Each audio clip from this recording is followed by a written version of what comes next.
This is video number 1 of the hybrid racing vlog series that I'm going to start making and putting out there on YouTube.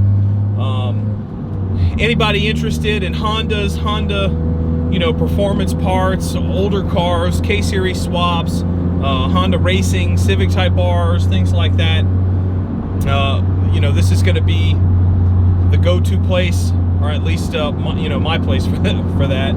But I'm David from Hybrid Racing. Been part of the company for literally the last 17-18 years now. We specialize in Honda performance products. We make some really nice premium stuff that we sell to customers all over the world. So check us out, hybridracing.com. I am driving the Hybrid Racing 2017 Civic Type R FK8. So this is the project car, track car, not really a daily driver, but it's kind of the usable toy that we've got here that we develop some parts on, have some fun with, stuff like that. So in this video, I'm gonna go through, I'm gonna talk a little bit about this car, talk a little bit about the Type R, how we got it, what we've done to it, what we plan on doing to it that we haven't already done, some of the cool things about it, some of the not cool things, and then I'll kind of give you some information about some of the next videos and some of the things that we're going to do that hopefully I can film and make some content for you guys to watch. So first things first, Civic Type R. This is a 2017. Like I said, we bought it in 2017. It was the first Civic that our local dealership got. We did not have a choice on color. We said, hey, the first one you get, we want it. Just so happened that it was a polished metal metallic, which is a fantastic color. It showed up. We went the day it came in, bought it, and then we've been playing with it ever since. So I've driven this car literally everywhere. It has about 40,000 miles on it. I've driven it from Los Angeles to New Jersey to New York. It's been to Atlanta, to Tennessee, Alabama. It's been all through the South, to Texas, Arizona. It's been everywhere. We put a lot of miles on the car. I've driven it everywhere, and it's an amazing car. It drives really, really, really well. It has been super reliable, even though we beat the living hell out of it and have done a lot of stuff to it. It's really never skipped a beat.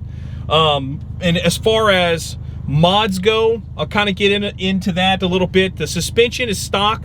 It's got Eibach springs. We've changed the wheels and tires. 18 by 9.5 Titan7 wheels, plus 35 offset, running a 265 35/18 Falken Azenis tire. Other than that, suspension and tires, that's it. Wheels, tires, springs, stock sway bar, stock camber plate, stock toe arms, everything, all that stock. We have changed the brake kit. It's got an APG performance brake kit, forged aluminum calipers, 2-piece rotors, upgraded brake lines, better brake fluid, and right now I'm running the APG race pads, which are really a pad that they recommend for the track only. They makes tons of noise, which I'm sure you'll hear in this video. And the dust, the metallic dust that comes off of it is absolutely horrendous. It has ruined my wheels. One track day and the wheels were done. They were white, now they're kind of like gray in some spots, kind of black in others. So no good. Not good if you really care about the finish of your wheels, but I don't really care. We're gonna get new wheels for this thing anyway, so it's not that big of a deal. Mugen front lip, eBay front grille, APR rear wing, 70-inch, got the big boy back there. That's it for the exterior. Otherwise, it's stock. I've cut some holes in the front grille, the bumper vents for airflow, for the oil cooler. I've got the M&M Honda tow hook with the Sabelt tow strap sticking out of the front of this thing, because you got to run a tow strap down here at the track. Inside, I mean, stock on the inside, but I've removed the seats, pulled the passenger seat out, pulled the back seat out, pulled all the back panels out, The car doesn't have a spare tire or anything anyway, so it's just a, you know, air pump and you know, a roadside assistance card. So we pulled that stuff out, don't use it anyway. I've got a PCI seat mount, so hooked up to this Recaro pole position bucket seat, Sabelt 5-point harness. This thing is a beast. Got it hooked up to the United Speed Racing harness bar, bolts into the floor, bolts to the mounts of the seat. Also has a mount back on the factory seat belt sections back there. Keeps it nice and tight. It's all strong, and this is a chromoly, you know, powder coated chromoly. Super nice part. Alcantara covered steering wheel. One of the first things I did to the car right after we got it. The red and fake leather-ish steering wheel is all nice and stuff, but Alcantara is the way to go. It makes the car a lot nicer, and it's a lot easier to grip. And last but absolutely not least, the best shifter for the Civic that you could possibly put in any 2017 to 2020 Civic, the hybrid racing short shifter. This thing is a beast. This is the car we developed it in. It's got literally 40,000 miles worth of development, and it rips. Let's get it. So you can bang the hell out of this thing. Got it hooked up the titanium extended rod and the Delrin 130R knob. Super nice setup. Other than that, the car doesn't really have any other mods, serious suspension mods or anything. Obviously the biggest, most valuable mod that I put on the car was the wing. It really does help. But as far as power goes, engine is stock, internally stock, transmission is stock, it's got a stock clutch, all that stuff's OEM. We did a Catless downpipe, HKS 3-inch exhaust, PRL high volume air intake, PRL intercooler, stock intercooler charge pipes. We've got the PRL Flex Fuel sensor, Hondata Flashpro, RampageFab titanium inlet pipe. That's a super nice part. We did external oil cooler. It's got a race aluminum radiator, and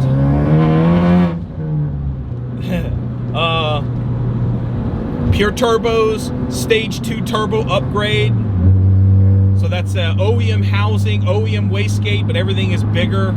And spools up now that we've got the upgraded fuel system from Hondata, which we just put in as well. The turbo spools up super fast now with that extra fuel, and it keeps solid boost all the way to redline. I mean, it's pretty awesome.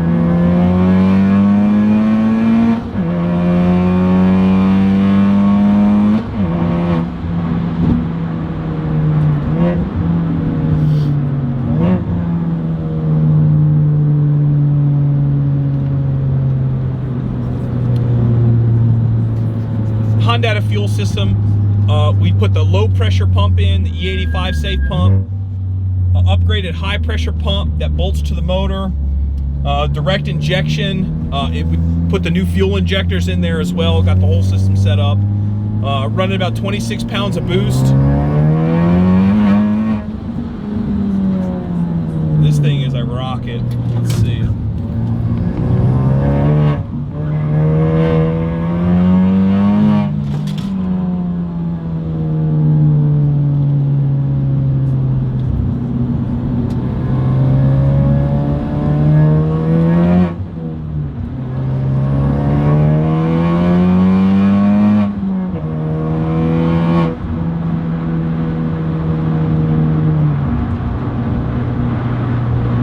Otherwise, the car's, I keep saying that otherwise it's stock. I mean, it's got a bunch of stuff on it, but I don't think that anything that we've done is seriously modded.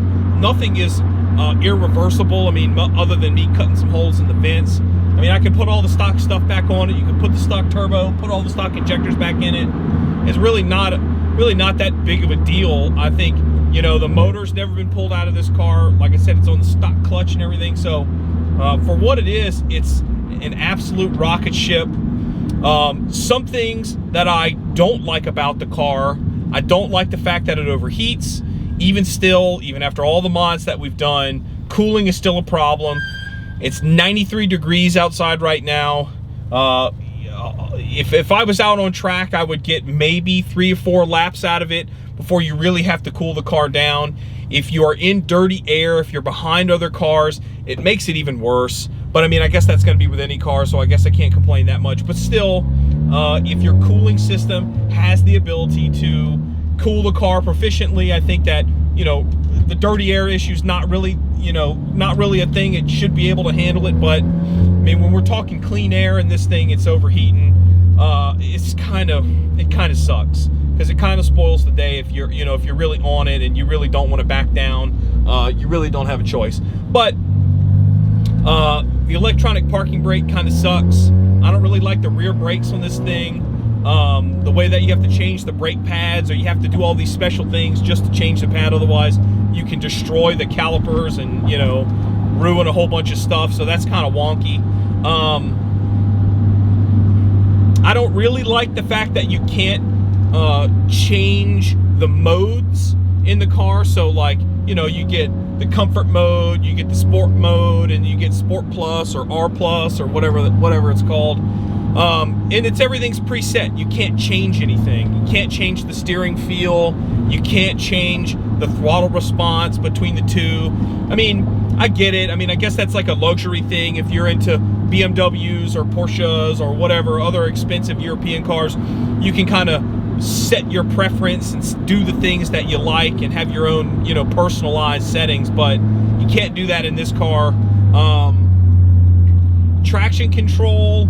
The traction control and stability management things for this Type R is really not bad.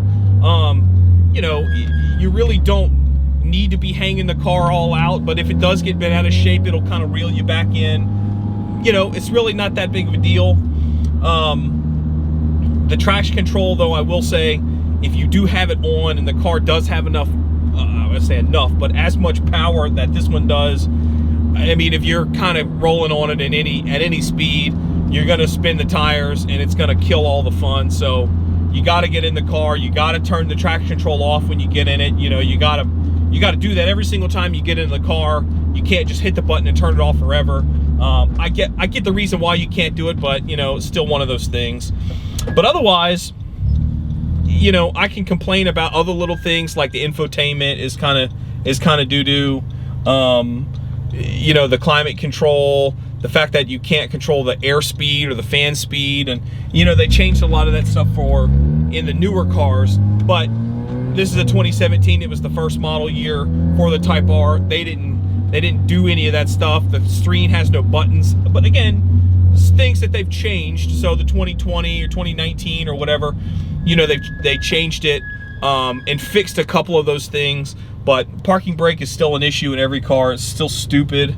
And, you know, I wish that they didn't do it. You know, otherwise the car absolutely rips. It hauls so much stuff. It's got a whole lot of cargo space and room. And it's really not bad on road trips. Like I said, I put probably over 30,000 miles on this car just in road trips, driving all over the country, and it has never had any issues. You know, it rides really good. It rides smooth. It's a great everyday car. If you needed just one car, this is really the one.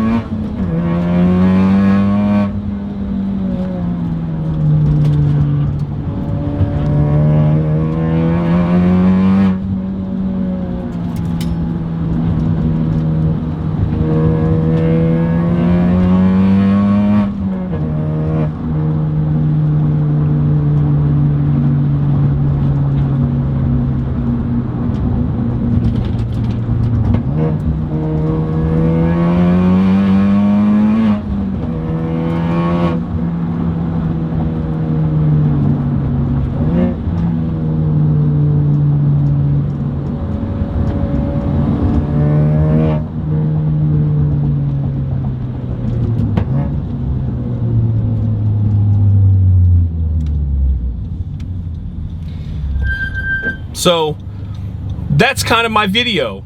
I hope that it was somewhat entertaining and you got something useful out of it. If not, you just, I don't know, watched me talking like a dummy and ripping this car up for no real reason, other than it's a lot of fun. I think, for the next video, upcoming videos, EK9 Civic Type R, I'm gonna go more into depth about the car itself, how we got it, what's done to it, what we're gonna do to it, and again, all of the things that are gonna go along with that EK9, I'm gonna break into its own series. We're gonna rebuild the car. It's such an amazing car. It's really, really nice. So be sure to check that one out. As far as this video goes, I think it's done. So if you did like it, please hit the like button. If you want to watch more of perhaps me or other people talking about Hondas or Honda race cars or Honda racing or whatever, hit the subscribe button. Check out our website. Check out our products if you're into Civic Type Rs, hybridracing.com. And yeah, we'll see you in the next one. Thanks.